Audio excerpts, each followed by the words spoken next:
ਧੰਨ ਗੁਰੂ ਨਾਨਕ ਦੇਵ ਮਹਾਰਾਜ ਸੱਚੇ ਪਾਤਸ਼ਾਹ ਉਹ ਮਹਾਨ ਸਤਿਗੁਰੂ ਨੇ ਜਿਨ੍ਹਾਂ ਦਾ ਸਾਰੀਆਂ ਧਰਤੀਆਂ ਸਾਰੇ ਆਕਾਸ਼ਾਂ ਦੇ ਵਿੱਚ ਵੀ ਜਸ ਫੈਲਿਆ ਹੋਇਆ ਹੈ। ਤੇ ਫਿਰ ਜਦੋਂ ਪੀਰ ਨੇ ਇਹ ਗੱਲ ਸੁਣੀ, ਫਿਰ ਉਹ ਗੁਰੂ ਮਹਾਰਾਜ ਸੱਚੇ ਪਾਤਸ਼ਾਹ ਦੇ ਕੋਲ ਚਰਚਾ ਕਰਨ ਵਾਸਤੇ ਆਇਆ। ਉਸ ਚਰਚਾ ਦੇ ਬਾਰੇ ਭਾਈ ਸਾਹਿਬ ਭਾਈ ਗੁਰਦਾਸ ਜੀ ਨੇ ਲਿਖਿਆ ਹੈ, ਪੁੱਛੇ ਪੀਰ ਤਕਰਾਰ ਕਰ, ਇਹ ਫਕੀਰ ਵੱਡਾ ਆਤਾਈ। ਕਹਿਣ ਲੱਗਾ ਇਹ ਜਿਹੜਾ ਫਕੀਰ ਹੈ ਗੁਰੂ ਨਾਨਕ ਸਾਹਿਬ ਦੇ ਬਾਰੇ ਕਹਿੰਦਾ ਹੈ, ਇਹ ਬਹੁਤ ਵੱਡਾ ਆਤਾਈ ਦਾ ਅਰਥ ਬਹੁਤ ਅਤ ਵਾਲਾ ਹੈ, ਬੜੀ ਸ਼ਕਤੀ ਵਾਲਾ ਹੈ, ਬੜੀ ਅਜ਼ਮਤ ਦਾ ਮਾਲਕ ਹੈ। ਇੱਥੇ ਵਿੱਚ ਬਗਦਾਦ ਦੇ ਵੱਡੀ ਕਰਾਮਾਤ ਦਿਖਲਾਈ। ਇਸ ਨੇ ਸਾਡੇ ਇਸ ਬਗਦਾਦ ਸ਼ਹਿਰ ਦੇ ਵਿੱਚ ਆ ਕੇ ਬਹੁਤ ਵੱਡੀ ਆਪਣੀ ਕਰਾਮਾਤ ਦਿਖਾਈ ਹੈ। ਸਾਰੇ ਲੋਕਾਂ ਨੂੰ ਜੜ ਕਰਕੇ ਰੱਖ ਦਿੱਤਾ ਹੈ। ਤੇ ਫਿਰ ਨਾਲ ਹੀ ਪੀਰ ਅਗਲੀ ਗੱਲ ਕਹਿੰਦਾ ਹੈ, ਪਾਤਾਲਾਂ ਆਕਾਸ਼ ਲੱਖ, ਓੜਕ ਪਾਲੀ ਖਬਰ ਸੁਣਾਈ। ਬਈ ਇਹਨਾਂ ਨੇ ਲੱਖਾਂ ਪਾਤਾਲ ਤੇ ਲੱਖਾਂ ਆਕਾਸ਼ਾਂ ਦੀ ਗੱਲ ਕਹੀ ਹੈ। ਫਿਰ ਨਾਲ ਇਹ ਵੀ ਕਹਿ ਦਿੱਤਾ ਉਹਨਾਂ ਦਾ ਓੜਕ ਭਾਲਦੇ ਭਾਲਦੇ ਥੱਕ ਗਏ ਤੇ ਉਹਨਾਂ ਪਾਤਾਲਾਂ ਤੇ ਆਕਾਸ਼ਾਂ ਦਾ ਕੋਈ ਅੰਤ ਨਹੀਂ ਪਾ ਸਕਿਆ। ਤੇ ਫਿਰ ਜਦੋਂ ਇਹ ਗੱਲ ਪੀਰ ਨੇ ਸੁਣੀ, ਫਿਰ ਸਤਿਗੁਰੂ ਦੇ ਕੋਲ ਆ ਕੇ ਉਸਨੇ ਸਵਾਲ ਕੀਤਾ, ਫਿਰ ਦੁਹਰਾਇਨ ਦਸਤਗੀਰ, ਅਸੀਂ ਪੇ ਦੇਖਾਂ ਜੋ ਤੋਹੇ ਪਾਈ। ਕਹਿੰਦੇ ਜੇ ਤੁਹਾਨੂੰ ਇਸ ਗੱਲ ਦਾ ਗਿਆਨ ਹੈ ਵੀ ਲੱਖਾਂ ਪਾਤਾਲ ਤੇ ਲੱਖਾਂ ਆਕਾਸ਼ ਨੇ, ਜੇ ਤੁਹਾਨੂੰ ਇੰਨੀ ਸਰਬਗਤਾ ਹੈ, ਇੰਨੀ ਅੰਤਰਜਾਮਤਾ ਹੈ, ਤੇ ਫਿਰ ਸਾਨੂੰ ਵੀ ਦਿਖਾਓ। ਧੰਨ ਗੁਰੂ ਨਾਨਕ ਦੇਵ ਮਹਾਰਾਜ ਦੇ ਪਾਸ ਪੀਰ ਨੇ ਸਵਾਲ ਕੀਤਾ, ਜੇ ਤੁਹਾਡੇ ਵਿੱਚ ਇੰਨੀ ਅੰਤਰਜਾਮਤਾ ਹੈ, ਤੁਹਾਡੀ ਏਡੀ ਵੱਡੀ ਗਮਤਾ ਹੈ, ਤੁਸੀਂ ਲੱਖਾਂ ਪਾਤਾਲ ਤੇ ਲੱਖਾਂ ਆਕਾਸ਼ਾਂ ਦੀ ਸੋਝੀ ਰੱਖਦੇ ਹੋ, ਤੇ ਫਿਰ ਸਾਨੂੰ ਵੀ ਦਿਖਾਓ। ਹੁਣ ਸਤਿਗੁਰੂ ਤਾਂ ਸਮਰੱਥ ਸਨ। ਆਪ ਨਾਰਾਇਣ ਕਲਾ ਤਰ ਜਗ ਮੈਂ ਪਰਵਰਿਓ, ਨਿਰੰਕਾਰ ਆਕਾਰ ਜੋਤ ਜਗ ਮੰਡਲ ਕਰਿਓ। ਉਹਨਾਂ ਵਾਸਤੇ ਕੋਈ ਵੱਡੀ ਗੱਲ ਨਹੀਂ ਸੀ। ਸਤਿਗੁਰੂ ਮਹਾਰਾਜ ਕਹਿਣ ਲੱਗੇ ਪੀਰ ਨੂੰ, ਪੀਰ ਸਾਹਿਬ ਫਿਰ ਚਲੋ ਤਿਆਰ ਹੋਵੋ। ਜਦੋਂ ਇਹ ਗੱਲ ਪੀਰ ਨੇ ਸੁਣੀ ਤੇ ਉਹਨੇ ਆਪਣੀ ਵਡੇਰੀ ਉਮਰ ਵੱਲ ਤੱਕਿਆ। ਕਹਿਣ ਲੱਗਾ ਮੈਂ ਤੇ ਬਜ਼ੁਰਗ ਹਾਂ, ਮੈਂ ਇੰਨਾ ਸਫ਼ਰ ਨਹੀਂ ਕਰ ਸਕਦਾ, ਪਰ ਤੁਸੀਂ ਕਿਰਪਾ ਕਰੋ, ਤੁਸੀਂ ਮੇਰੇ ਪੁੱਤਰ ਨੂੰ ਲੈ ਜਾਓ। ਭਾਈ ਸਾਹਿਬ ਭਾਈ ਗੁਰਦਾਸ ਜੀ ਅੱਗੇ ਲਿਖਦੇ ਨੇ, ਨਾਲ ਲੀਤਾ ਬੇਟਾ ਪੀਰ ਦਾ, ਅੱਖੀ ਮੀਟ ਗਿਆ ਹਵਾਈ, ਲੱਖ ਆਕਾਸ਼ ਪਾਤਾਲ ਲੱਖ, ਅੱਖ ਫੁਰਕ ਵਿੱਚ ਸਭ ਦਿਖਲਾਈ। ਧੰਨ ਗੁਰੂ ਨਾਨਕ ਦੇਵ ਮਹਾਰਾਜ ਸੱਚੇ ਪਾਤਸ਼ਾਹ ਨੇ ਉਸ ਪੀਰ ਦੇ ਪੁੱਤਰ ਨੂੰ ਆਪਣੇ ਨਾਲ ਲਿਆ। ਬੈਠੇ ਉੱਥੇ ਹੀ ਸਨ। ਸਤਿਗੁਰੂ ਕਹਿਣ ਲੱਗੇ ਅੱਖਾਂ ਬੰਦ ਕਰੋ। ਜਦੋਂ ਪੀਰ ਦੇ ਪੁੱਤਰ ਨੇ ਅੱਖਾਂ ਬੰਦ ਕੀਤੀਆਂ ਤੇ ਗੁਰੂ ਮਹਾਰਾਜ ਨੇ ਉਹਦਾ ਹੱਥ ਵਿੱਚ ਹੱਥ ਫੜਿਆ, ਉਹਦੀ ਸੁਰਤ ਨੂੰ, ਉਹਦੀ ਆਤਮਾ ਨੂੰ, ਉਹਦੀ ਰੂਹ ਨੂੰ ਬਾਹਰ ਕੱਢ ਕੇ ਲੈ ਗਏ। ਉਹਨੂੰ ਇਉਂ ਮਹਿਸੂਸ ਹੋ ਰਿਹਾ ਹੈ ਜਿਵੇਂ ਆਕਾਸ਼ ਦੇ ਵਿੱਚ ਉੱਡਿਆ ਜਾ ਰਿਹਾ ਹੋਵੇ। ਅੱਖੀਂ ਮੀਟ ਗਿਆ ਹਵਾਈ, ਹਵਾ ਦੇ ਰਸਤੇ, ਆਕਾਸ਼ ਦੇ ਰਸਤੇ ਉੱਡੇ ਜਾ ਰਹੇ ਨੇ। ਤੇ ਅਖੀਰ ਗੁਰੂ ਮਹਾਰਾਜ ਨੇ ਜੋ ਬਚਨ ਕਹੇ ਸਨ, ਪਾਤਾਲਾਂ ਪਾਤਾਲ ਲੱਖ ਆਗਾਸਾਂ ਆਗਾਸ, ਇਸ ਨੂੰ ਲੱਖਾਂ ਆਕਾਸ਼ ਦਿਖਾਏ ਤੇ ਲੱਖਾਂ ਹੀ ਪਾਤਾਲ ਵੀ ਦਿਖਾਏ। ਸਮਾਂ ਕਿੰਨਾ ਲੱਗਿਆ? ਭਾਈ ਸਾਹਿਬ ਕਹਿੰਦੇ ਅੱਖ ਫੁਰਕ ਵਿੱਚ ਸਭ ਦਿਖਲਾਈ। ਇੱਕ ਅੱਖ ਦੇ ਫੋਰੇ ਦੇ ਵਿੱਚ, ਕਿਉਂਕਿ ਜਿੱਥੇ ਆਤਮਾ ਦਾ ਮੰਡਲ ਹੈ, ਰੂਹਾਨੀਅਤ ਦਾ ਮੰਡਲ ਹੈ, ਉੱਥੇ ਕਾਲ ਦੀ ਕੋਈ ਉੱਥੇ ਪਕੜ ਨਹੀਂ ਹੈ, ਕਾਲ ਦਾ ਉੱਥੇ ਕੋਈ ਪ੍ਰਭਾਵ ਨਹੀਂ ਹੈ। ਇਸੇ ਲਈ ਇੱਕ ਅੱਖ ਦੇ ਫੋਰੇ ਦੇ ਵਿੱਚ ਹੀ ਅੱਖਾਂ ਬੰਦ ਕੀਤੀਆਂ ਨੇ ਤੇ ਲੱਖਾਂ ਪਾਤਾਲ ਤੇ ਲੱਖਾਂ ਆਕਾਸ਼ ਨਜ਼ਰ ਨਹੀਂ ਆਏ। ਇਹ ਗੁਰੂ ਮਹਾਰਾਜ ਸੱਚੇ ਪਾਤਸ਼ਾਹ ਨੇ ਸਾਰਾ ਕੁਝ ਕਰਕੇ ਦੇਖਿਆ। ਉਸ ਤੋਂ ਬਾਅਦ ਜਿਹੜਾ ਇਹ ਪੀਰ ਦਾ ਪੁੱਤਰ ਸੀ, ਇਸ ਨੇ ਗੁਰੂ ਮਹਾਰਾਜ ਦੇ ਚਰਨਾਂ ਵਿੱਚ ਬੇਨਤੀ ਕੀਤੀ। ਕਹਿੰਦਾ ਮਹਾਰਾਜ ਹੁਣ ਮੇਰੇ ਮਨ ਨੂੰ ਪੂਰੀ ਤਸੱਲੀ ਹੋ ਗਈ ਹੈ ਤੇ ਹੁਣ ਸਾਨੂੰ ਵਾਪਸ ਚਲੇ ਜਾਣਾ ਚਾਹੀਦਾ। ਤੇ ਨਾਲ ਹੀ ਉਸਨੇ ਬੇਨਤੀ ਕੀਤੀ ਮਹਾਰਾਜ ਕੁਝ ਨਾ ਕੁਝ ਨਿਸ਼ਾਨੀ ਲੈ ਜਾਈਏ। ਤਾਂ ਗੁਰੂ ਮਹਾਰਾਜ ਸੱਚੇ ਪਾਤਸ਼ਾਹ ਕਹਿਣ ਲੱਗੇ ਅੱਛਾ, ਹੁਣ ਜਿੱਥੇ ਆਪਾਂ ਜਾਵਾਂਗੇ ਉੱਥੇ ਕੜਾਹ ਪ੍ਰਸ਼ਾਦੀ ਦੇਗ ਸੰਗਤਾਂ ਵਿੱਚ ਵਰਤਾਈ ਜਾਵੇਗੀ ਤੇ ਕੜਾਹ ਪ੍ਰਸ਼ਾਦੀ ਦੇਗ ਉਹ ਆਪਾਂ ਲੈ ਕੇ ਪੀਰ ਸਾਹਿਬ ਕੋਲ ਜਾਵਾਂਗੇ। ਅੱਗੇ ਭਾਈ ਸਾਹਿਬ ਨੇ ਲਿਖਿਆ ਹੈ, ਪਰ ਕਚਕੌਲ ਪ੍ਰਸ਼ਾਦ ਦਾ ਤੁਰੋਂ ਪਤਾਲੋਂ ਲਈ ਕੜਾਹੀ, जाहर कला न छपै छपाई। धन गुरु नानक देव महाराज सच्चे पातशाह ने एक कच का बर्तन कोई मरत बांध लिया ते जदों पाताल विच गए, उथे गुरु कियां संगतां सन, दीवान सजे, सतगुरु महाराज सच्चे पातशाह की आरती उतारी गई, कथा उपदेश होया, उस तो बाद अरदास हुई, हुक्मनामा लिया, कड़ा प्रसादी देग वरताई गई ते गुरु महाराज ने इशारा किया ते उन्होंने एक मर्तमान भर के देग दा पीर दे पुत्र नूं दे दिता। हैरानी की गल तां इह है भी गुरु महाराज ने उत्थों निशानी भी दिती भी किसी नूं भुलेखा ना रह जावे। ते भाई गुरदास जी स्पष्ट कहते ने, जाहर कला ना छपै छपाई। ये गुरु नानक साहब की जाहरी कला सी। उन्होंने पीर दे पुत्र नूं लखां आकाश ते लखां पाताल भी दिखाए, जिथे भी गए उथे गुरु कीआं संगतां सन।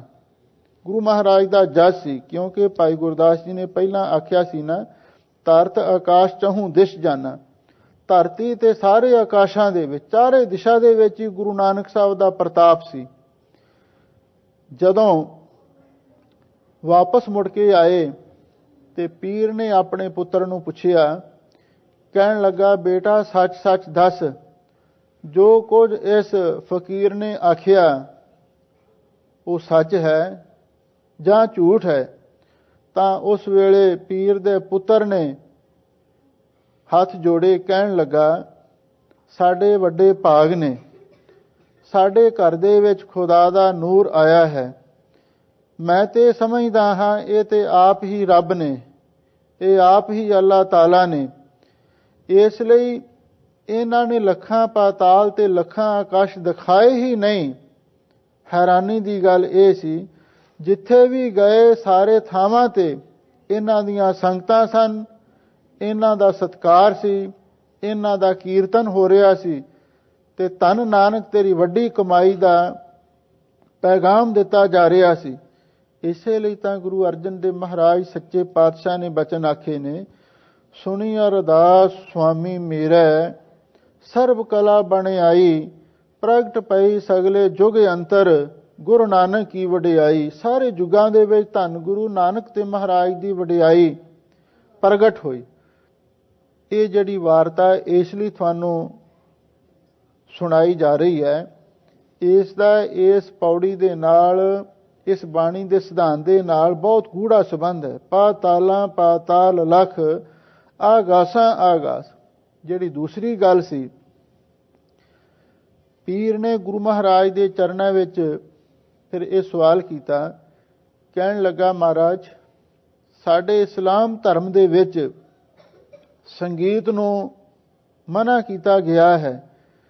किसी धर्म अस्थान ते संगीत का प्रयोग नहीं किया जाता, पर तुसीं रबाब दे नाल कीर्तन किया है। मेरी समझ के मुताबिक तुसां यह गलत किया है। धन गुरु नानक देव महाराज सच्चे पातशाह कहन लगे, पीर साहिब एक बहुत वड्डा तुहानूं भुलेखा पै चुकिया है। संगीत एक वाहिगुरु परमेश्वर की बहुत वडमुली दात है। संगीत का सीधा असर साडे मन ते साडे दिल दिमाग ते पैंदा है। बंदे नूं कुछ सुकून भी मिलता है। हाँ, कुछ ऐसे भी लोग ने जिन्हां ने इस सोने के प्याले दे विच जहर भी घोल दिता।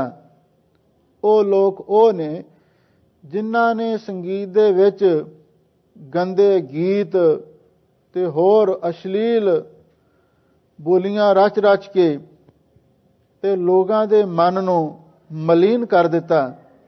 पर इहदे विच संगीत दा ते कोई कसूर नहीं सी। जे हुण कोई सोने दे प्याले दे विच जहर घोल के पीवे ते फिर ओह ते जहर घोलण वाले दा कसूर हो सकदा है। पर जे सोने दे भांडे विच कोई अमृत पी लवे ते उहनूं बड़ी शांति ते बड़ी खुशी प्राप्त हो जाती है। हजूर कहंदे संगीत दे विच बाणी ते वाहिगुरू दी सिफत सलाह कीती जावे ते इहदे नाल साडे मन नूं शांति मिलदी है। ਇਸ ਕਲਯੁਗ ਦੇ ਵਿੱਚ ਕੀਰਤਨ ਦੁਆਰਾ ਹੀ ਮਨ ਛੇਤੀ ਇਕਾਗਰਤਾ ਵਿੱਚ ਆਉਂਦਾ ਹੈ। ਇਸ ਲਈ ਅਸੀਂ ਗੁਰਬਾਣੀ ਦੇ ਕੀਰਤਨ ਨੂੰ ਪ੍ਰਧਾਨਤਾ ਦਿੱਤੀ ਹੈ। ਇਸਲਾਮ ਨੇ ਸੰਗੀਤ ਦੀ ਮਨਾਹੀ ਕੀਤੀ ਹੈ, ਪਰ ਸਤਿਗੁਰੂ ਕਹਿਣ ਲੱਗੇ ਕਲਯੁਗ ਮੈਂ ਕੀਰਤਨ ਪ੍ਰਧਾਨਾ, ਗੁਰਮੁਖ ਜਪੀਐ ਲਾਇ ਧਿਆਨਾ। ਅਸੀਂ ਇਹ ਸੰਗੀਤ ਦੇ ਵਿੱਚ ਸਾਰੀ ਬਾਣੀ ਉਚਾਰਨ ਕੀਤੀ ਹੈ। ਜਿੰਨੇ ਵੀ ਸਾਹਿਬ ਸ੍ਰੀ ਗੁਰੂ ਗ੍ਰੰਥ ਸਾਹਿਬ ਜੀ ਦੀ ਪਵਿੱਤਰ ਬਾਣੀ ਹੈ, ਇਸ ਦਾ ਰਾਗ ਤੇ ਕਾਵ ਦੇ ਨਾਲ ਸੰਬੰਧ ਹੈ। 31 ਰਾਗਾਂ ਦੇ ਵਿੱਚ ਗੁਰੂ ਮਹਾਰਾਜ ਨੇ ਸਾਰੀ ਬਾਣੀ ਉਚਾਰਨ ਕੀਤੀ ਹੈ। ਇਸ ਲਈ ਸਤਿਗੁਰੂ ਕਹਿੰਦੇ ਨੇ ਬਈ ਇਹ ਜਿਹੜੇ ਰਾਗਾਂ ਦੇ ਵਿੱਚ ਬਾਣੀ ਅਸੀਂ ਇਸ ਲਈ ਉਚਾਰਨ ਕੀਤੀ ਹੈ ਤਾਂ ਕਿ ਬਾਣੀ ਦਾ ਭਾਵ ਮਨੁੱਖ ਦੇ ਮਨ ਤੱਕ ਜਾ ਸਕੇ, ਗਹਿਰੇ ਤਲ ਤੱਕ ਪਹੁੰਚ ਸਕੇ। ਕਿਉਂਕਿ ਸੰਗੀਤ ਦੀ ਇੱਕ ਕਲਾ ਹੈ, ਉਹ ਸਾਡੇ ਮਨ ਤੇ ਡੂੰਘਾ ਅਸਰ ਕਰਦਾ ਹੈ। ਤੇ ਜਦੋਂ ਨਾਲ ਸ਼ਬਦ ਦਾ ਗਾਇਨ ਹੁੰਦਾ ਹੈ, ਬਾਣੀ ਦਾ ਗਾਇਨ ਹੁੰਦਾ ਹੈ, ਸੰਗੀਤ ਦੇ ਨਾਲ ਉਹ ਬਾਣੀ ਦਾ ਵੀ ਅਸਰ ਸਾਡੇ ਮਨ ਤੇ ਪਹੁੰਚ ਜਾਂਦਾ ਹੈ। ਇਹ ਗੱਲ ਸੁਣ ਕੇ ਪੀਰ ਗੁਰੂ ਮਹਾਰਾਜ ਸੱਚੇ ਪਾਤਸ਼ਾਹ ਦੇ ਚਰਨਾਂ ਤੇ ਝੁਕਿਆ, ਕਹਿਣ ਲੱਗਾ ਸੱਚੇ ਪਾਤਸ਼ਾਹ ਅਸੀਂ ਤੇ ਭੁੱਲੇ ਹੋਏ ਹੀ ਸਾਂ ਤੇ ਆਪ ਜੀ ਨੇ ਕਿਰਪਾ ਕੀਤੀ। ਭੁੱਲੇ ਮਾਰਗ ਜਿਨਹਿ ਬਤਾਇਆ, ਐਸਾ ਗੁਰਵਟ ਭਾਗੀ ਪਾਇਆ। ਤੁਸੀਂ ਸਾਨੂੰ ਭੁੱਲਿਆਂ ਨੂੰ ਸਿੱਧੇ ਰਾਹ ਪਾਇਆ ਹੈ। ਹੁਣ ਅੱਗੇ ਤੋਂ ਅਸੀਂ ਵੀ ਐਸਾ ਨਹੀਂ ਕਰਾਂਗੇ। ਜੋ ਕੁਝ ਤੁਸੀਂ ਆਖ ਰਹੇ ਹੋ ਉਹ ਵੀ ਇੱਕ ਸੱਚ ਹੈ। ਧੰਨ ਗੁਰੂ ਨਾਨਕ ਦੇਵ ਮਹਾਰਾਜ ਸੱਚੇ ਪਾਤਸ਼ਾਹ ਇੱਥੇ ਸਾਨੂੰ ਇਹ ਸਿੱਖਿਆ ਬਖਸ਼ਿਸ਼ ਕਰ ਰਹੇ ਹਨ। ਪਾਤਾਲਾਂ ਪਾਤਾਲ ਲਖ ਆਗਾਸਾਂ ਆਗਾਸ। ਗੁਰਮੁਖੋ ਪਾਤਾਲ ਦੇ ਹੇਠਾਂ ਲੱਖਾਂ ਪਾਤਾਲ ਨੇ, ਆਕਾਸ਼ ਤੋਂ ਉੱਤੇ ਲੱਖਾਂ ਹੋਰ ਆਕਾਸ਼ ਨੇ। ਹੁਣ ਤੁਸੀਂ ਜਾ ਕੇ ਸਾਇੰਸਦਾਨਾਂ ਨੂੰ ਪੁੱਛ ਕੇ ਦੇਖੋ ਬਈ ਕਿੰਨੀਆਂ ਉੱਪਰ ਧਰਤੀਆਂ ਨੇ, ਕਿੰਨੇ ਗ੍ਰਹਿ ਨੇ। ਉਹ ਵੀ ਇਸ ਗੱਲ ਨੂੰ ਮੰਨਣ ਲਈ ਤਿਆਰ ਨੇ ਬਈ ਜੋ ਕੁਝ ਧੰਨ ਗੁਰੂ ਨਾਨਕ ਦੇਵ ਮਹਾਰਾਜ ਸੱਚੇ ਪਾਤਸ਼ਾਹ ਨੇ ਬਿਆਨ ਕੀਤਾ ਹੈ ਉਹ ਬਿਲਕੁਲ ਸੱਚ ਹੈ। ਪਹਿਲੇ ਪਹਿਲ ਕੁਝ ਸਾਇੰਸਦਾਨਾਂ ਨੇ ਇਹ ਗੱਲ ਆਖੀ ਵੀ ਗੁਰੂ ਮਹਾਰਾਜ ਸੱਚੇ ਪਾਤਸ਼ਾਹ ਨੇ ਬਾਣੀ ਵਿੱਚ ਲਿਖਿਆ ਹੈ, ਪੈ ਵਿੱਚ ਸੂਰਜ, ਪੈ ਵਿੱਚ ਚੰਦ, ਕੋਹ ਕਰੋੜੀ ਚਲਤ ਨਾ ਅੰਤ। ਬਈ ਸੂਰਜ ਤੇ ਚੰਦਰਮਾ ਇਹ ਵੀ ਵਾਹਿਗੁਰੂ ਦੇ ਪੈ ਦੇ ਵਿੱਚ ਕਰੋੜਾਂ ਮੀਲ ਦਾ ਪੰਧ ਤੈਅ ਕਰਦੇ ਨੇ। ਪਰ ਸਾਇੰਸਦਾਨਾਂ ਨੇ ਨਵੀਂ ਖੋਜ ਕਰਕੇ ਇਹ ਗੱਲ ਸਪਸ਼ਟ ਕਰ ਦਿੱਤੀ ਬਈ ਸੂਰਜ ਨਹੀਂ ਘੁੰਮਦਾ ਬਲਕਿ ਧਰਤੀ ਘੁੰਮਦੀ ਹੈ। ਬਹੁਤ ਸਾਰੇ ਲੋਕਾਂ ਦੇ ਮਨ ਦੇ ਵਿੱਚ ਇੱਕ ਖਦਸ਼ਾ ਹੋਇਆ ਬਈ ਹੁਣ ਜੋ ਵਿਗਿਆਨ ਨੇ ਇਹ ਗੱਲ ਕਹਿ ਦਿੱਤੀ ਹੈ ਬਈ ਸੂਰਜ ਨਹੀਂ ਘੁੰਮਦਾ ਧਰਤੀ ਘੁੰਮਦੀ ਹੈ, ਇਹਦੇ ਨਾਲ ਗੁਰਬਾਣੀ ਦਾ ਸਿਧਾਂਤ ਤੇ ਖੰਡਨ ਹੋ ਗਿਆ।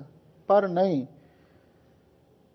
ਸਾਇੰਸ ਨੇ ਜਿਵੇਂ ਜਿਵੇਂ ਖੋਜ ਕੀਤੀ ਹੈ ਹੁਣ ਇਸ ਸਿੱਟੇ ਤੇ ਪਹੁੰਚ ਗਏ ਨੇ ਵੀ ਜਿਹੜੇ ਗ੍ਰਹਿ ਨੇ ਉਹ ਸੂਰਜ ਦੇ ਆਲੇ ਦੁਆਲੇ ਘੁੰਮਦੇ ਨੇ ਤੇ ਸੂਰਜ ਦਾ ਆਪਣਾ ਇੱਕ ਪਰਿਵਾਰ ਹੈ, ਉਹਨੂੰ ਲੈ ਕੇ ਕਿਸੇ ਹੋਰ ਧੁਰੇ ਦੇ ਆਲੇ ਦੁਆਲੇ ਘੁੰਮ ਰਿਹਾ ਹੈ।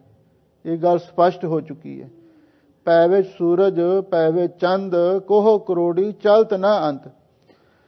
ਧੰਨ ਗੁਰੂ ਨਾਨਕ ਦੇਵ ਮਹਾਰਾਜ ਦੀ ਇਹ ਬਾਣੀ ਸੱਚੀ ਬਾਣੀ ਹੈ ਔਰ ਇਹ ਅਟਲ ਸਚਾਈ ਦਾ ਹੀ ਵਰਣਨ ਕਰਦੀ ਹੈ ਔਰ ਇਹਦੇ ਵਿੱਚ ਰਾਈ ਜਿੰਨਾ ਵੀ ਕੋਈ ਝੂਠ ਨਹੀਂ ਹੈ।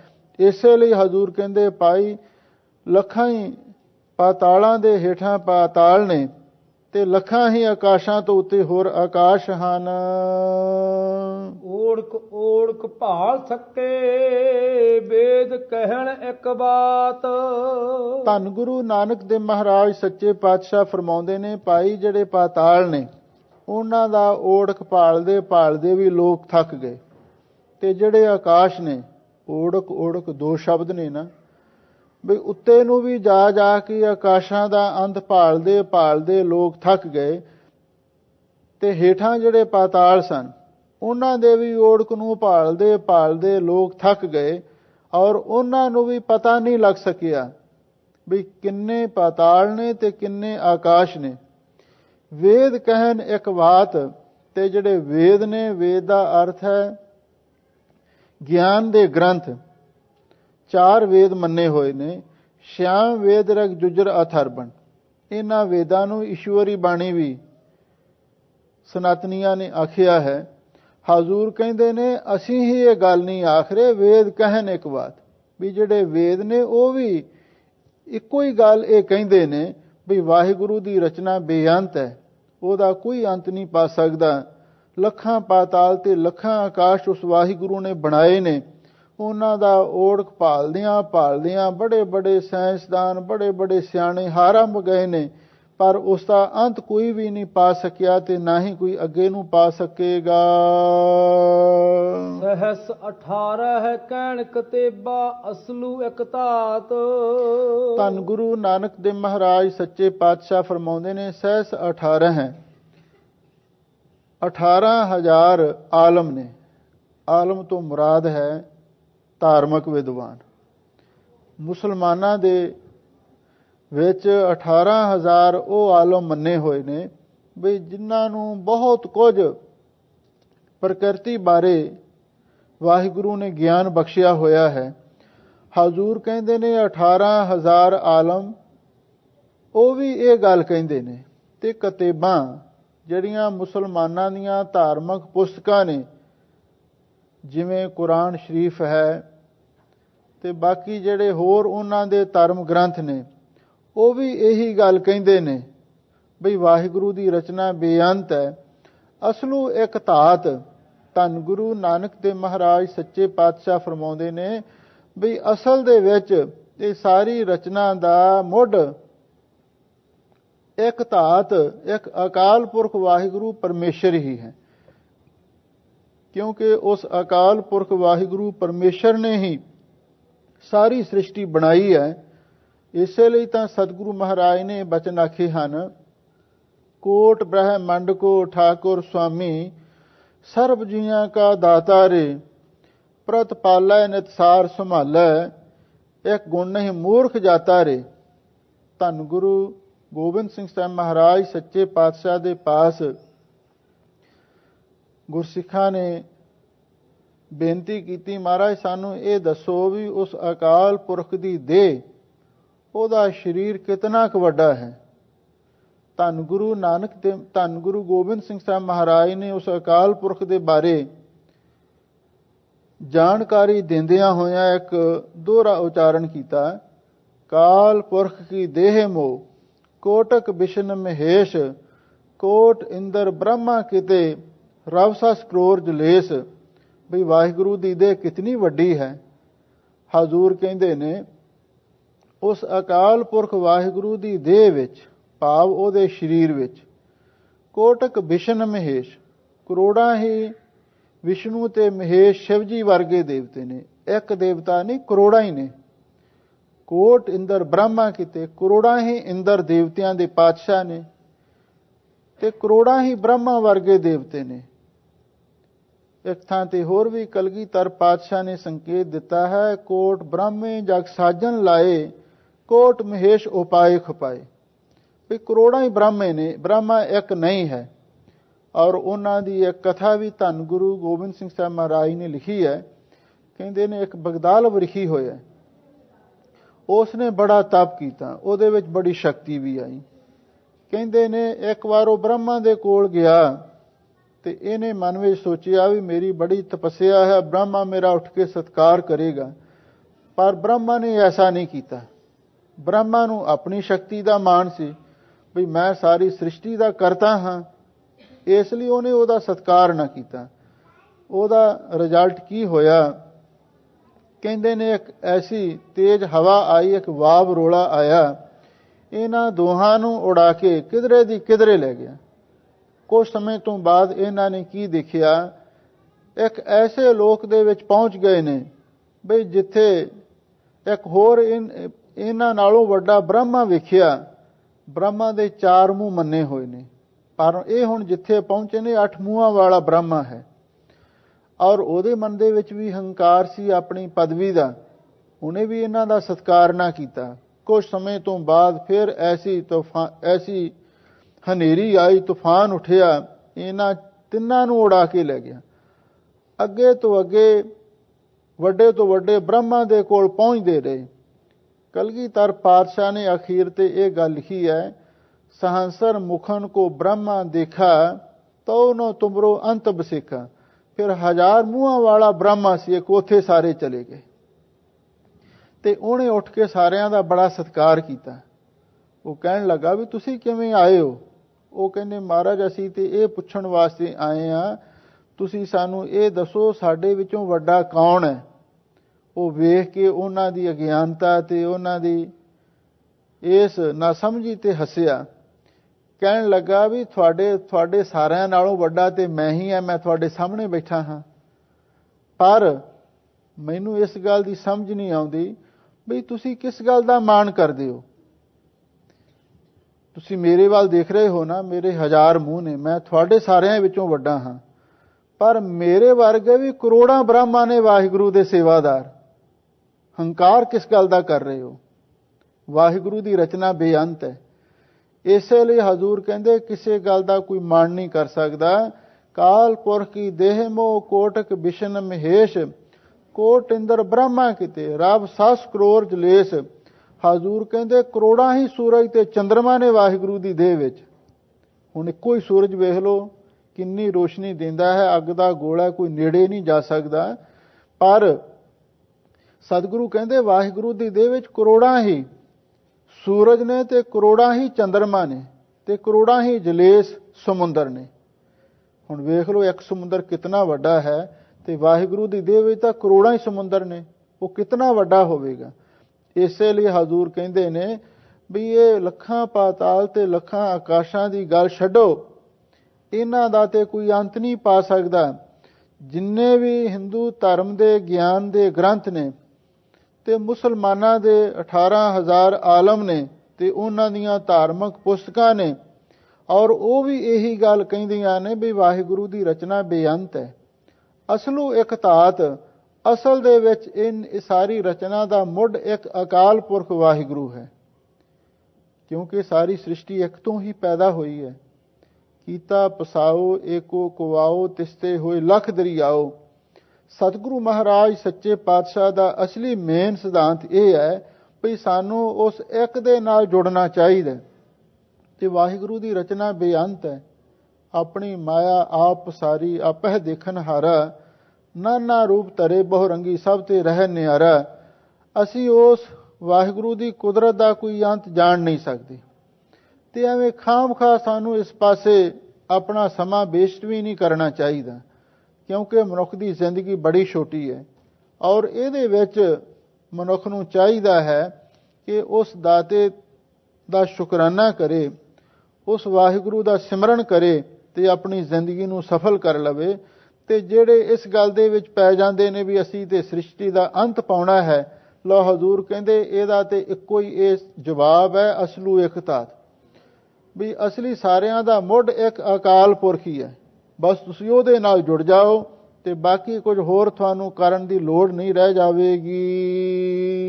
ਲੇਖਾ ਹੋਏ ਤਾਂ ਲਿਖੀਐ, ਲੇਖੈ ਹੋਏ ਵਿਨਾਸ਼। ਧੰਨ ਗੁਰੂ ਨਾਨਕ ਦੇ ਮਹਾਰਾਜ ਸੱਚੇ ਪਾਤਸ਼ਾਹ ਫਰਮਾਉਂਦੇ ਨੇ, ਕਹਿੰਦੇ ਮਹਾਰਾਜ ਤੁਹਾਨੂੰ ਤੇ ਵਾਹਿਗੁਰੂ ਦੇ ਇਸ ਲੇਖੇ ਬਾਰੇ ਪਤਾ ਹੋਵੇਗਾ ਨਾ, ਕਿੰਨੇ ਪਾਤਾਲ ਤੇ ਕਿੰਨੇ ਆਕਾਸ਼ ਨੇ। ਹਜ਼ੂਰ ਕਹਿੰਦੇ ਜਦੋਂ ਤੁਹਾਨੂੰ ਕਹਿ ਹੀ ਦਿੱਤਾ ਬਈ ਵਾਹਿਗੁਰੂ ਦੀ ਰਚਨਾ ਬੇਅੰਤ ਹੈ, ਫਿਰ ਤੁਸੀਂ ਇਹ ਗੱਲ ਕਿਉਂ ਪੁੱਛਦੇ ਹੋ? ਲੇਖਾ ਹੋਏ ਤਾਂ ਲਿਖਿਆ, ਜੇ ਕੋਈ ਲੇਖਾ ਹਿਸਾਬ ਕਿਤਾਬ ਹੋਵੇ ਫਿਰ ਤਾਂ ਲਿਖਿਆ ਜਾ ਸਕਦਾ ਹੈ, ਪਰ ਯਾਦ ਰੱਖੋ ਉਸ ਵਾਹਿਗੁਰੂ ਦੀ ਰਚਨਾ ਦਾ ਕੋਈ ਅੰਤ ਨਹੀਂ, ਲੇਖਿਆ ਹੋਏ ਵਿਨਾਸ਼। ਜਿਹੜਾ ਬੰਦਾ ਉਸ ਵਾਹਿਗੁਰੂ ਦੀ ਰਚਨਾ ਦਾ ਲੇਖਾ ਲਿਖਦਾ ਹੈ, ਕੋਈ ਉਹਦਾ ਹਿਸਾਬ ਕਿਤਾਬ ਲਾਉਂਦਾ ਹੈ ਤੇ ਆਖਰ ਉਹ ਆਪ ਹੀ ਨਾਸ ਹੋ ਜਾਂਦਾ ਹੈ ਤੇ ਵਾਹਿਗੁਰੂ ਦੀ ਰਚਨਾ ਦਾ ਅੰਤ ਨਹੀਂ ਕੋਈ ਪਾ ਸਕਦਾ। ਜਿਵੇਂ ਕੋਈ ਪੰਛੀ ਚਾਹੇ ਕਿਤਨਾ ਵੀ ਸ਼ਕਤੀਸ਼ਾਲੀ ਕਿਉਂ ਨਾ ਹੋਵੇ ਪਰ ਆਕਾਸ਼ ਦਾ ਅੰਤ ਥੋੜਾ ਪਾ ਸਕਦਾ ਹੈ। ਮੱਛੀ ਚਾਹੇ ਕਿਤਨੀ ਵੀ ਚੰਚਲ ਹੋਵੇ ਪਰ ਸਮੁੰਦਰ ਦਾ ਅੰਤ ਥੋੜਾ ਪਾ ਸਕਦੀ ਹੈ। ਇਸੇ ਤਰ੍ਹਾਂ ਬੜੇ ਬੜੇ ਸਾਇੰਸਦਾਨ, ਬੜੇ ਬੜੇ ਵਿਗਿਆਨੀ, ਸਿਆਣੇ ਬੰਦੇ ਕੁਦਰਤ ਦਾ ਅੰਤ ਪਾਉਣ ਦਾ ਯਤਨ ਕਰਦੇ ਨੇ, ਪਰ ਹਜ਼ੂਰ ਕਹਿੰਦੇ ਲੇਖਿਆ ਹੋਏ ਵਿਨਾਸ਼। ਵੀ ਲੇਖਾ ਕਰਦਿਆਂ ਕਰਦਿਆਂ ਲੇਖਾ ਕਰਨ ਵਾਲੇ ਖਤਮ ਹੋ ਜਾਂਦੇ ਨੇ ਤੇ ਲੇਖਾ ਵੀ ਮੁੱਕ ਜਾਂਦਾ ਹੈ ਤੇ ਵਾਹਿਗੁਰੂ ਦਾ ਅੰਤ ਕੋਈ ਨਹੀਂ ਪਾ ਸਕਦਾ। ਨਾਨਕ ਵੱਡਾ ਆਖੀਐ, ਆਪੇ ਜਾਣੈ ਆਪ। ਧੰਨ ਗੁਰੂ ਨਾਨਕ ਤੇ ਮਹਾਰਾਜ ਸੱਚੇ ਪਾਤਸ਼ਾਹ ਅੰਤਲੀ ਪੰਕਤੀ ਵਿੱਚ ਫਰਮਾਉਂਦੇ ਨੇ, ਨਾਨਕ ਵੱਡਾ ਆਖੀਐ, ਬਈ ਉਸ ਅਕਾਲ ਪੁਰਖ ਵਾਹਿਗੁਰੂ ਪਰਮੇਸ਼ਰ ਨੂੰ ਹੀ ਵੱਡਾ ਆਖੀਦਾ ਹੈ, ਉਸੇ ਨੂੰ ਵੱਡਾ ਆਖਿਆ ਜਾਂਦਾ ਹੈ, ਉਸੇ ਨੂੰ ਵੱਡਾ ਕਹਿਣਾ ਚਾਹੀਦਾ ਹੈ। ਤੇ ਫਿਰ ਮਹਾਰਾਜ ਉਸ ਨੂੰ ਕੋਈ ਜਾਣਨ ਵਾਲਾ ਹੈ ਹੋਰ? ਹਜ਼ੂਰ ਕਹਿੰਦੇ ਆਪੇ ਜਾਣੈ ਆਪ। ਉਹ ਆਪਣੇ ਆਪ ਨੂੰ ਉਹ ਆਪ ਹੀ ਜਾਣਦਾ ਹੈ, ਤੇ ਜਿਹੜੀ ਉਸਨੇ ਆਪਣੀ ਰਚਨਾ ਰਚੀ ਹੈ ਉਹਨੂੰ ਵੀ ਉਹ ਆਪ ਹੀ ਜਾਣਦਾ ਹੈ। ਵਾਹਿਗੁਰੂ ਨੇ ਕਿੰਨੇ ਪਾਤਾਲ ਤੇ ਕਿੰਨੇ ਆਕਾਸ਼ ਬਣਾਏ ਨੇ, ਇਹਦੇ ਬਾਰੇ ਹੋਰ ਕੋਈ ਨਹੀਂ ਜਾਣ ਸਕਦਾ। ਆਪੇ ਜਾਣੈ ਆਪ, ਉਹ ਆਪਣੇ ਰਚੇ ਸੰਸਾਰ ਨੂੰ ਆਪ ਹੀ ਜਾਣਦਾ ਹੈ। ਸਾਲਾਹੀ ਸਾਲਾਹੇ ਏਤੀ ਸੁਰਤ ਨਾ ਪਾਈਆ। ਲਓ ਹੁਣ ਅੱਗੇ 23ਵੀਂ ਪੌੜੀ ਦੇ ਵਿੱਚ ਸਤਿਗੁਰੂ ਦੇ ਚਰਨਾਂ ਦੇ ਵਿੱਚ ਗੁਰਸਿੱਖਾਂ ਨੇ ਸਵਾਲ ਕੀਤਾ, ਸੱਚੇ ਪਾਤਸ਼ਾਹ ਸਾਨੂੰ ਕਿਰਪਾ ਕਰਕੇ ਇਹ ਦੱਸੋ, ਜਿਹੜੇ ਮਨੁੱਖ ਵਾਹਿਗੁਰੂ ਦੀ ਸਿਫਤ ਸਲਾਹ ਕਰਦੇ ਹਨ ਉਹਨਾਂ ਨੂੰ ਕਿਹੜੀ ਪਦਵੀ ਪ੍ਰਾਪਤ ਹੁੰਦੀ ਹੈ? ਧੰਨ ਗੁਰੂ ਨਾਨਕ ਦੇਵ ਮਹਾਰਾਜ ਸੱਚੇ ਪਾਤਸ਼ਾਹ ਇਸ ਦਾ ਜਵਾਬ ਇਹ ਦਿੰਦੇ ਹਨ, ਸਾਲਾਹੀ ਸਾਲਾਹੀ। ਜਿਹੜੇ ਸਾਲਾਹੀ ਦਾ ਅਰਥ ਹੈ ਸਲਾਹੁਣ ਯੋਗ ਅਕਾਲ ਪੁਰਖ ਵਾਹਿਗੁਰੂ ਪਰਮੇਸ਼ਰ ਹੈ। ਜਿਹੜੇ ਬੰਦੇ ਉਸ ਦੀ ਸਾਲਾਹੇ ਸਿਫਤ ਸਲਾਹ ਕਰਦੇ ਨੇ ਉਹ ਉਸ ਵਾਹਿਗੁਰੂ ਪਰਮੇਸ਼ਰ ਦੇ ਵਿੱਚ ਹੀ ਅਭੇਦ ਹੋ ਜਾਂਦੇ ਨੇ। ਸਾਲਾਹੀ ਸਾਲਾਹੀ ਜਿਹੜੇ ਸਲਾਹੁਣ ਯੋਗ ਉਸ ਪ੍ਰਮਾਤਮਾ ਦੀ ਸਿਫਤ ਸਲਾਹ ਕਰਦੇ ਹਨ ਔਰ ਉਹ ਉਸ ਵਾਹਿਗੁਰੂ ਪਰਮੇਸ਼ਰ ਦੇ ਵਿੱਚ ਹੀ ਅਭੇਦ ਹੋ ਜਾਂਦੇ ਨੇ। ਏਤੀ ਸੁਰਤ ਨਾ ਪਾਈਆ। ਏਤੀ ਦਾ ਅਰਥ ਹੈ ਇਤਨੀ ਕੁ, ਭਾਵ ਥੋੜੀ ਜਿੰਨੀ ਤੁਹਾਨੂੰ ਇਸ ਗੱਲ ਦੀ ਸਮਝ ਨਹੀਂ ਪ੍ਰਾਪਤ ਹੋਈ। ਜਿਹੜਾ ਮਨੁੱਖ ਵਾਹਿਗੁਰੂ ਦੀ ਸਿਫਤ ਸਲਾਹ ਕਰਦਾ ਹੈ ਆਖਰ ਉਹ ਵੀ ਉਸ ਵਾਹਿਗੁਰੂ ਪਰਮੇਸ਼ਰ ਦੇ ਵਿੱਚ ਹੀ ਜਾ ਕੇ ਲੀਨ ਹੋ ਜਾਂਦਾ ਹੈ। ਤੇ ਲੀਨ ਕਿਵੇਂ ਹੁੰਦਾ ਹੈ ਉਹਦੇ ਬਾਰੇ ਹਜ਼ੂਰ ਅੱਗੇ ਦ੍ਰਿਸ਼ਟਾਂਤ ਦਿੰਦੇ ਹਨ। ਨਦੀਆਂ ਅਤੈ ਵਾਹ ਪਵਹਿ ਸਮੁੰਦ ਨਾ ਜਾਣੀਐ ਹੈ। ਧੰਨ ਗੁਰੂ ਨਾਨਕ ਦੇਵ ਮਹਾਰਾਜ ਸੱਚੇ ਪਾਤਸ਼ਾਹ ਫਰਮਾਉਂਦੇ ਨੇ, ਨਦੀਆਂ ਅਤੇ ਵਾਹ। ਬਈ ਆ ਦੇਖੋ ਸੰਸਾਰ ਦੇ ਵਿੱਚ ਨਦੀਆਂ ਨੇ ਤੇ ਵਾਹ ਨਾਲੇ ਨੇ। ਪਵਹਿ ਸਮੁੰਦ, ਵੀ ਇਹ ਜਦੋਂ ਸਮੁੰਦਰ ਵਿੱਚ ਜਾ ਕੇ ਪੈ ਜਾਂਦੇ ਨੇ, ਪਵਹਿ ਸਮੁੰਦ ਨਾ ਜਾਣੀ ਹੈ, ਫਿਰ ਇਹਨਾਂ ਦਾ ਵੱਖਰਾ ਰੰਗ ਰੂਪ ਕੋਈ ਨਹੀਂ ਜਾਣਿਆ ਜਾਂਦਾ। ਇਸੇ ਤਰ੍ਹਾਂ ਜਿਹੜੇ ਮਨੁੱਖ ਵਾਹਿਗੁਰੂ ਪਰਮੇਸ਼ਰ ਦੀ ਸਿਫਤ ਸਲਾਹ ਕਰਦੇ ਨੇ ਉਹ ਵੀ ਵਾਹਿਗੁਰੂ ਪਰਮੇਸ਼ਰ ਦਾ ਹੀ ਰੂਪ ਹੋ ਜਾਂਦੇ ਨੇ ਔਰ ਉਹਨਾਂ ਦਾ ਵੱਖਰਾ ਰੰਗ ਰੂਪ ਕੋਈ ਜਾਣਿਆ ਹੀ ਨਹੀਂ ਜਾ ਸਕਦਾ। ਇਸੇ ਲਈ ਤਾਂ ਹਜ਼ੂਰ ਨੇ ਬਾਣੀ ਵਿੱਚ ਥਾਂ ਥਾਂ ਤੇ ਇਹ ਗੱਲ ਲਿਖੀ ਹੈ, ਹਰ ਜਨ ਦੋਈ ਏਕ ਹੈ, ਬੇ ਵਿਚਾਰ ਕਛ ਨਾਹੀਂ, ਜਲ ਤੇ ਉਪਜਤ ਰੰਗ ਜਿਉ ਜਲ ਹੀ ਵਿਖੈ ਸਮਾਹੇ, ਹਰ ਕਾ ਸੇਵਕ ਸੋ ਹਰ ਜਿਹਾ, ਭੇਦ ਨਾ ਜਾਣੋ ਮਾਨਸ ਦੇਹਾ। ਵੀ ਵਾਹਿਗੁਰੂ ਦੇ ਸੇਵਕ ਵਾਹਿਗੁਰੂ ਦਾ ਰੂਪ ਹੀ ਹੋ ਜਾਂਦੇ ਨੇ। ਜਿਨ੍ਹਾਂ ਨੇ ਅਕਾਲ ਪੁਰਖ ਵਾਹਿਗੁਰੂ ਦੀ ਭਗਤੀ ਕੀਤੀ, ਸਿਮਰਨ ਕੀਤਾ, ਉਹ ਵਾਹਿਗੁਰੂ ਦੇ ਵਿੱਚ ਹੀ ਜਾ ਕੇ ਲੀਨ ਹੋ ਗਏ। ਜਿਨ ਹਰ ਜਪਿਆ ਸੇ ਹਰ ਹੋਏ, ਹਰ ਮਿਲਿਆ ਕੇਲ ਕੇ ਲਾਲੇ।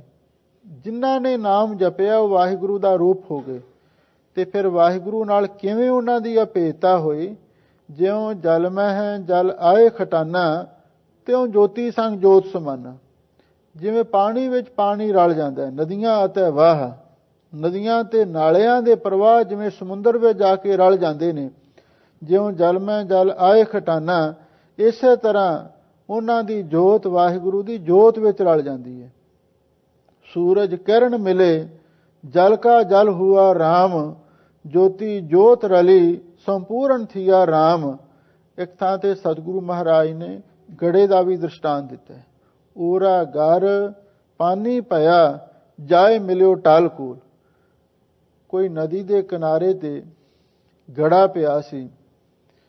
ਜਦੋਂ ਉਸ ਤੇ ਸੂਰਜ ਦੀ ਧੁੱਪ ਪਈ, ਸੂਰਜ ਦੀਆਂ ਕਿਰਨਾਂ ਪਈਆਂ ਤੇ ਉਹ ਵੀ ਢਲ ਕੇ, ਉਹ ਕੂਲ ਦਾ ਅਰਥ ਹੈ ਉਸ ਨਹਿਰ ਦੇ ਵਿੱਚ ਜਾ ਕੇ ਰਲ ਗਿਆ। ਇਸੇ ਤਰ੍ਹਾਂ ਜਿਹੜਾ ਸਾਡਾ ਮਨ ਹੈ ਹਉਮੈ ਦੇ ਨਾਲ ਗੜੇ ਵਾਂਗੂ ਕਠੋਰ ਹੋਇਆ ਹੈ।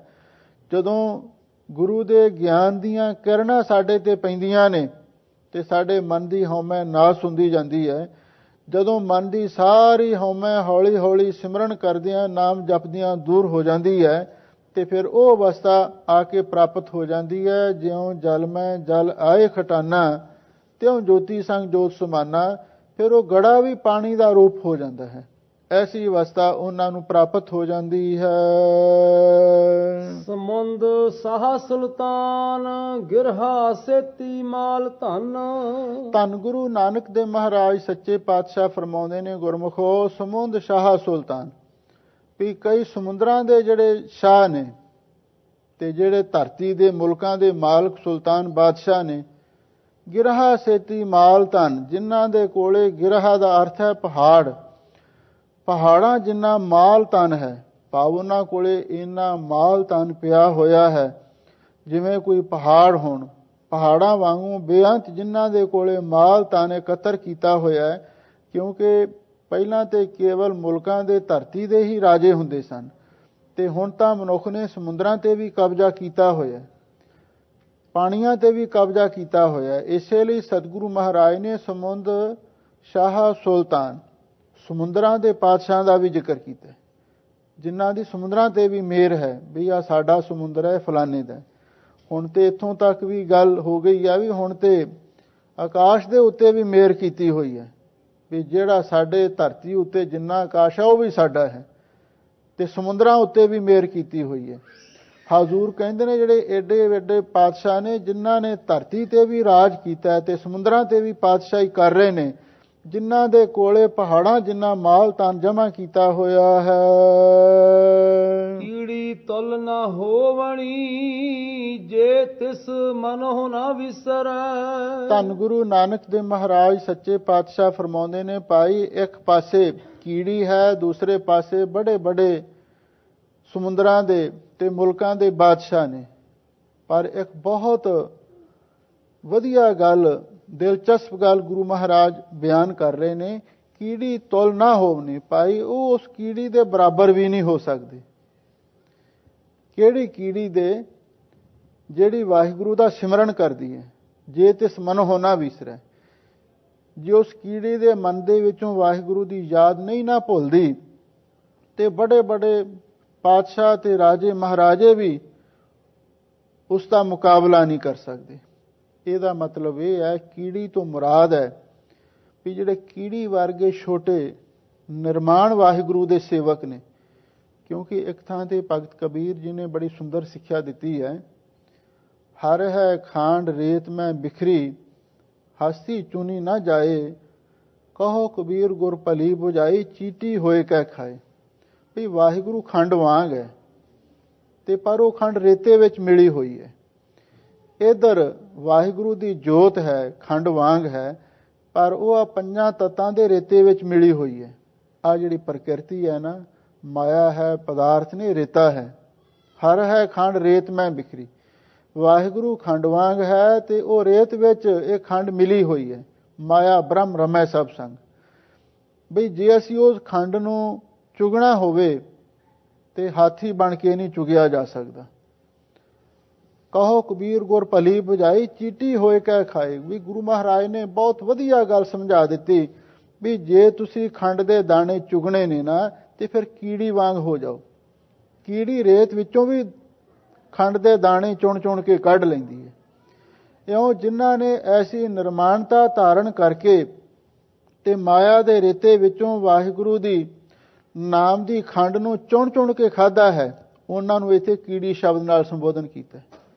ਵੀ ਜਿਹੜੀ ਐਸੀ ਕੀੜੀ ਹੈ, ਵਾਹਿਗੁਰੂ ਦੇ ਪਿਆਰੇ ਨੇ, ਨਿਮਰਤਾ ਭਾਵ ਨੂੰ ਧਾਰਨ ਕਰਨ ਵਾਲੇ, ਹਜ਼ੂਰ ਕਹਿੰਦੇ ਨੇ, ਜਿਹੜੇ ਹਾਥੀਆਂ ਵਾਂਗੂ ਜਿਹੜੇ ਬੜੇ ਬੜੇ ਸਮੁੰਦਰਾਂ ਦੇ ਪਾਤਸ਼ਾਹ ਤੇ ਮੁਲਕਾਂ ਦੇ ਬਾਦਸ਼ਾਹ ਨੇ, ਔਰ ਉਹ ਉਸ ਦਾ ਮੁਕਾਬਲਾ ਨਹੀਂ ਕਰ ਸਕਦੇ।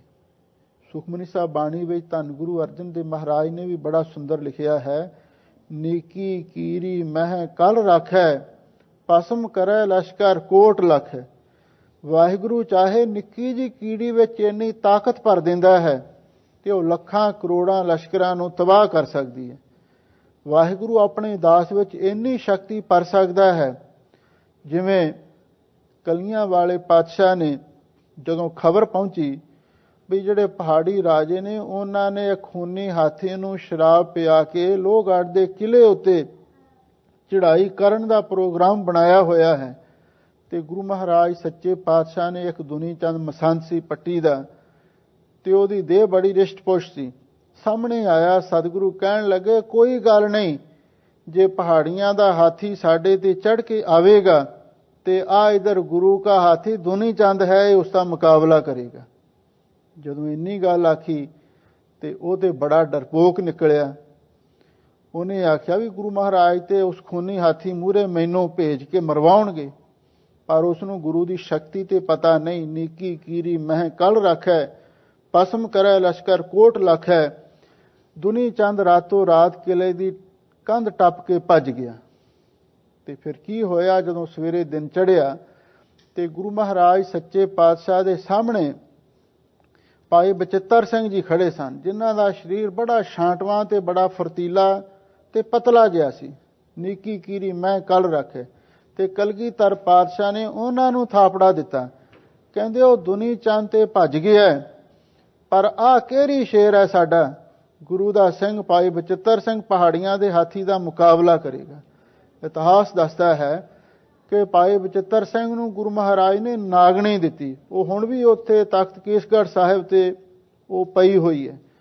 ਉਹ ਨਾਗਣੀ ਲੈ ਕੇ ਭਾਈ ਬਚਿੱਤਰ ਸਿੰਘ ਨੇ ਤੇ ਉਹ ਹਾਥੀ ਦੇ ਮੱਥੇ ਦੇ ਵਿੱਚ ਵਾਰ ਕੀਤਾ ਤੇ ਫੁਲਾਦੀ ਤਵੀਆਂ ਨੂੰ ਵਿੰਨ ਕੇ ਤੇ ਉਹ ਜਿਹੜੀ ਨਾਗਣੀ ਸੀ ਹਾਥੀ ਦੇ ਮੱਥੇ ਦੇ ਵਿੱਚ ਜਾ ਕੇ ਖੁੱਭ ਗਈ। ਜਦੋਂ ਖੂਨ ਨਿਕਲਿਆ ਤੇ ਹਾਥੀ ਪਿਛਲੇ ਪਾਸੇ ਮੁੜਿਆ, ਔਰ ਜਿਹੜਾ ਗੁਰੂ ਮਹਾਰਾਜ ਤੇ ਚੜ੍ਹ ਕੇ ਆਇਆ ਸੀ ਤੇ ਉਸਨੇ ਪਹਾੜੀਆਂ ਦੀ ਫੌਜ ਨੂੰ ਹੀ ਲਿਤਾੜਨਾ ਸ਼ੁਰੂ ਕਰ ਦਿੱਤਾ। ਇਉਂ ਭਾਈ ਕੀੜੀ ਤੁਲਨਾ ਹੋਵਣੀ ਜੇ ਤਿਸ ਮਨਹੁ ਨਾ ਵਿਸਰੈ, ਵੀ ਜੇ ਉਸ ਕੀੜੀ ਦੇ ਅੰਦਰੋਂ ਵਾਹਿਗੁਰੂ ਦੀ ਯਾਦ ਨਹੀਂ ਨਾ ਭੁੱਲਦੀ ਤੇ ਉਸ ਕੀੜੀ ਦਾ ਵੀ ਉਹ ਪਾਤਸ਼ਾਹ ਮੁਕਾਬਲਾ ਨਹੀਂ ਕਰ ਸਕਦੇ। ਧਰੂ ਭਗਤ ਵੀ ਤੇ ਇਕੱਲਾ ਹੀ ਸੀ ਨਾ। ਤੇ ਵੇਖ ਲਓ, ਉਸਨੇ ਵਾਹਿਗੁਰੂ ਦਾ ਸਿਮਰਨ ਕੀਤਾ ਤੇ ਵਾਹਿਗੁਰੂ ਨੇ ਉਹਦੀ ਰੱਖਿਆ ਕੀਤੀ। ਤੇ ਪ੍ਰਹਿਲਾਦ ਦੇ ਬਾਰੇ ਆਪਾਂ ਰੋਜ਼ ਪੜ੍ਹਦੇ ਹਾਂ, ਹਰ ਜੁਗ ਜੁਗ ਭਗਤੋ ਪਾਇਆ ਪੈਜ ਰੱਖਦਾ ਆਇਆ ਰਾਮ ਰਾਜੇ, ਹਰਨਾਖਸ ਦੁਸ਼ਟ ਹਰ ਮਾਰਿਆ ਪ੍ਰਹਿਲਾਦ ਤਰਾਇਆ। ਇਉਂ ਵਾਹਿਗੁਰੂ ਆਪਣੇ ਪਿਆਰਿਆਂ ਦੇ ਵਿੱਚ ਇੰਨੀ ਸ਼ਕਤੀ ਰੱਖ ਦਿੰਦਾ ਹੈ, ਬੜੇ ਬੜੇ ਰਾਜੇ ਮਹਾਰਾਜੇ ਪਾਤਸ਼ਾਹ ਵੀ ਉਸ ਦਾ ਮੁਕਾਬਲਾ ਨਹੀਂ ਕਰ ਸਕਦੇ। ਇਸ ਲਈ ਗੁਰੂ ਘਰ ਦੇ ਵਿੱਚ ਨਿਮਾਣਿਆਂ ਨੂੰ ਮਾਣ ਮਿਲਦਾ। ਕੀੜੀ ਦੀ ਪੁਕਾਰ ਸੁਣੀ ਜਾਂਦੀ ਹੈ, ਹਾਥੀਆਂ ਦੀ ਗੱਲ ਨਹੀਂ ਸੁਣੀ ਜਾਂਦੀ। ਕਲਗੀਧਰ ਪਾਤਸ਼ਾਹ ਨੇ ਇੱਕ ਹੋਰ ਬੜੀ ਵਧੀਆ ਗੱਲ ਲਿਖੀ ਹੈ, ਹਾਥੀ ਕੀ ਚਿੰਗਾਰ ਪਲ ਪਾਛੇ ਪਹੁੰਚਤ, ਚੀਟੀ ਕੀ ਪੁਕਾਰ ਪਹਿਲੇ ਸੁਨੀਅਤ ਹੈ। ਵਾਹਿਗੁਰੂ ਦੀ ਦਰਗਾਹ ਦੇ ਵਿੱਚ ਹਾਥੀਆਂ ਦੀ ਚੀਕ ਪਿੱਛੋਂ ਜਾਂਦੀ ਹੈ ਤੇ ਕੀੜੀ ਦੀ ਪੁਕਾਰ ਪਹਿਲਾਂ ਸੁਣੀ ਜਾਂਦੀ, ਕਿਉਂਕਿ ਕੀੜੀ ਵਿੱਚ ਨਿਮਰਤਾ ਹੈ। ਉਹ ਨਿਮਰਤਾ ਵਾਲਿਆਂ ਦਾ ਭਾਈ ਸਤਿਕਾਰ ਵਾਹਿਗੁਰੂ ਦੀ ਦਰਗਾਹ ਦੇ ਵਿੱਚ ਵਧੇਰੇ ਹੁੰਦਾ ਹੈ। ਇਹ ਐਸੀ ਉੱਤਮ ਸਿੱਖਿਆ ਗੁਰੂ ਮਹਾਰਾਜ ਨੇ ਸਾਨੂੰ ਬਖਸ਼ੀ ਹੈ। ਆਪਾਂ ਇਸ ਨੂੰ ਮਨ ਵਿੱਚ ਵਸਾਉਣਾ ਹੈ, ਇਹਦੇ ਨਾਲ ਸਾਡੇ ਜੀਵਨ ਦੀ ਸਫਲਤਾ ਹੋਵੇਗੀ। ਸਭ ਸੰਗਤਾਂ ਦਾ ਹਾਰਦਿਕ ਧੰਨਵਾਦ। ਹੋਈਆਂ ਭੁੱਲਾਂ ਚੁੱਕਾਂ ਲਈ ਖਿਮਾ ਕਰਨਾ। ਸਮੁੰਦ ਸਾਹਾ ਸੁਲਤਾਨ ਗਿਰਹਾ ਸੇਤੀ ਮਾਲ ਤਨ, ਕੀੜੀ ਤੁਲ ਨਾ ਹੋਵਣੀ ਜੇ ਤਿਸ ਮਨਹੁ ਨਾ ਵਿਸਰੈ। ਵਾਹਿਗੁਰੂ ਜੀ ਕਾ ਖਾਲਸਾ, ਵਾਹਿਗੁਰੂ ਜੀ ਕੀ ਫਤਿਹ।